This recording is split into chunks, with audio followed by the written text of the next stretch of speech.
deixa um like.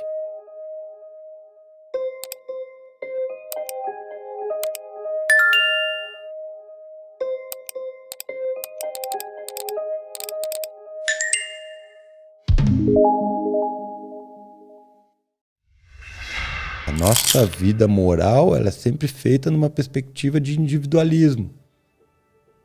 De que eu que tenho que controlar o meu comportamento. Né? E não dá para mim controlar o meu comportamento porque eu sou um produto desse comportamento. O eu surge quando esse comportamento está sendo executado. Ela é uma referência a isso. Né? E a ideia que eu digo é exatamente, de certa forma, o oposto disso, mas que não te tira a responsabilidade. Ela só joga para um outro nível. Quando você para de se identificar com essa ideia de autorreferência e foca na tua experiência, algumas coisas se modificam muito. Por exemplo, o ambiente, né? A gente está falando muito de ambiente. Tem uma coisa interessante, eu briguei muito com muitas pessoas por causa disso. Né? Quando eu comprei meus terrenos, eu não gosto de mexer na vegetação. Eu tento ajeitar a minha construção de modo que eu mexo o mínimo possível na vegetação.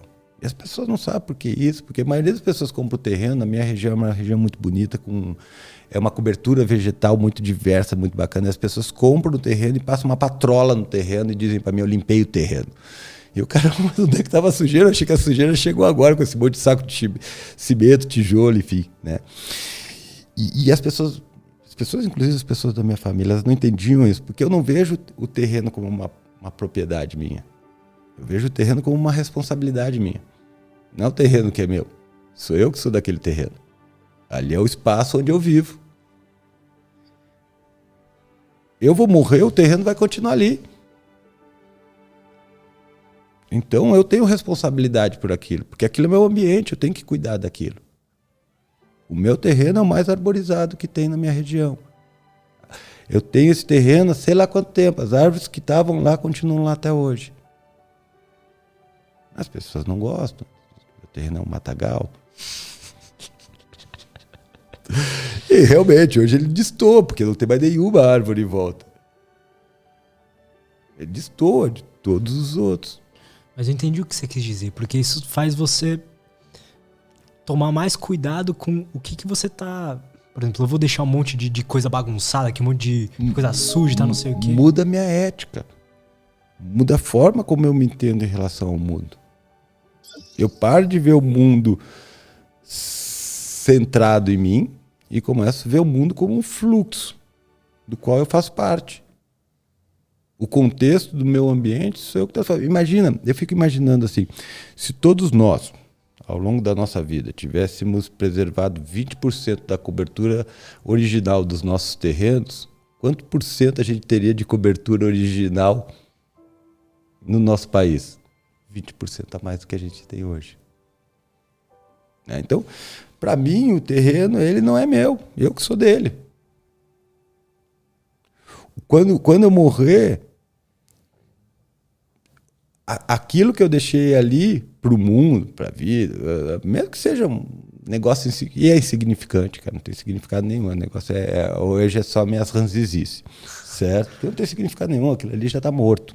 As pessoas em volta, de certa maneira, já transformaram aquilo que não é meia dúzia de árvores que eu preservei ali no meu terreno que vai fazer diferença, mas tudo bem. Hoje coisa de velho, né? Mas é isso que eu vou deixar. É isso que vai ficar ali. Essa proposta, esse exemplo, essa forma de olhar as coisas, de olhar a relação que a gente tem com o ambiente. Quando você entende isso, muda a tua relação com o ambiente. Porque ela deixa de ser uma relação centrada na autorreferência. Você começa a perceber que a autorreferência é só uma referência. E eu adoro, né? Minha casa com todas as árvores e tal. Pra mim é super bacana. Eu achei muito louco, eu vi uns vídeos seus lá, com a árvore de fundo. Isso, eu gosto de deitar e ficar olhando pra copa das árvores, cara. Eu acho isso bacana demais. Acho que é também coisa meio de hippie doido, mas eu gosto, velho. Me faz bem. né? E saber que aquilo ali tá ali porque eu tomei essa atitude pensando naquele ambiente, não como algo que fosse posse minha, mas como algo do qual eu pertenço, que faz parte da minha existência, muda a minha relação. Sente que isso te ajuda a ter algum, sei lá, algum bem-estar a mais do que uma pessoa que estaria Difícil de destruindo avaliar. tudo e vive É difícil de avaliar. Eu acho que quadrado. as pessoas que destroem tudo tem um baita bem-estar. Aqui você tá no meio do quadrado, tem um bem-estar do caramba. Aqui tua casa é legal pra caramba. Mas eu gosto de ir pro mato também. Não, ir pro mato é bom. Eu acho que sim, que o contato com a natureza ele é salutar em muitos aspectos, inclusive para a saúde mental, né? Mas assim, é difícil de a gente fazer esse tipo de comparação. E eu também não tô aqui para dar exemplo para ninguém. Aliás, eu não sou exemplo para nada. Certo? Isso é muito importante, porque assim, ao mesmo tempo essas ideias não são minhas. Isso aí eu fui construindo à medida que eu fui me relacionando socialmente, seja com texto, seja com conhecimento, seja com outras pessoas. Não é uma ideia exclusiva minha, não é uma coisa que eu criei dentro da minha cabeça. Ela é produto de uma série de conexões que foram possíveis a partir das relações sociais que eu estabeleci. Então, de novo... Se pensar por esse lado, nada é uma criação de ninguém, né? Não, absolutamente não, cara. Mas é que nem você pegar um neurônio, isolar ele e dizer que esse neurônio é o responsável por tudo isso. Não existe. Se a gente pensar no mundo como um sistema de processamento de informação, a gente vai ver que tudo é informação. E tudo conecta com tudo. Tudo conecta com tudo é um meio de falar, mas não quero ficar julgando as coisas muito generalistas assim, né? Mas, ou seja, existem relações de causa e consequência. E essas relações podem ser mais complexas ou menos complexas, mas elas sempre existem. Certo? A gente está, de certa forma, conectado com o nosso ambiente e o nosso ambiente é um ambiente social, né? Então, de certa maneira, toda a nossa construção é social. Esse conhecimento que eu estou falando aqui, eu costumo dizer, não é meu, não fui eu que criei, eu não tirei ele. Foi construído, tem um monte de gente que participa disso, desde pensadores e tal, até meus colegas de faculdade, meus pacientes, meus amigos, as pessoas que convivem comigo, meus filhos, todos eles, de certa maneira, participam disso. Então não é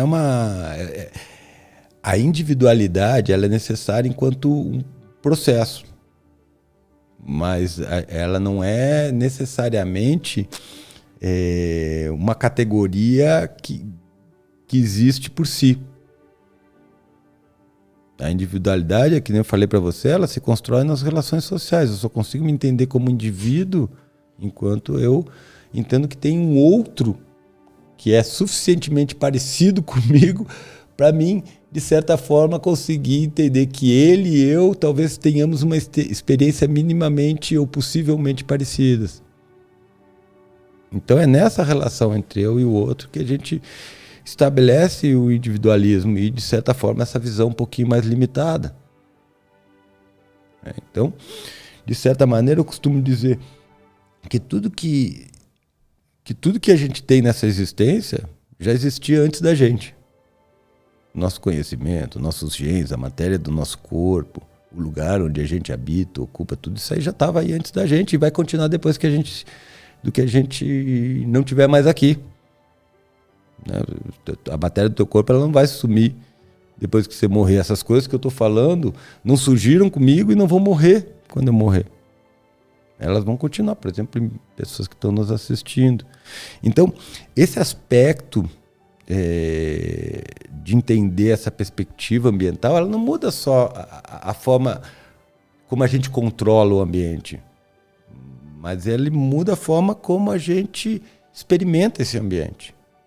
E, obviamente, como a gente dá significado para esse ambiente. Então, assim, eu brinco que é um negócio muito bacana. Faz a gente se divertir, ter o que pensar.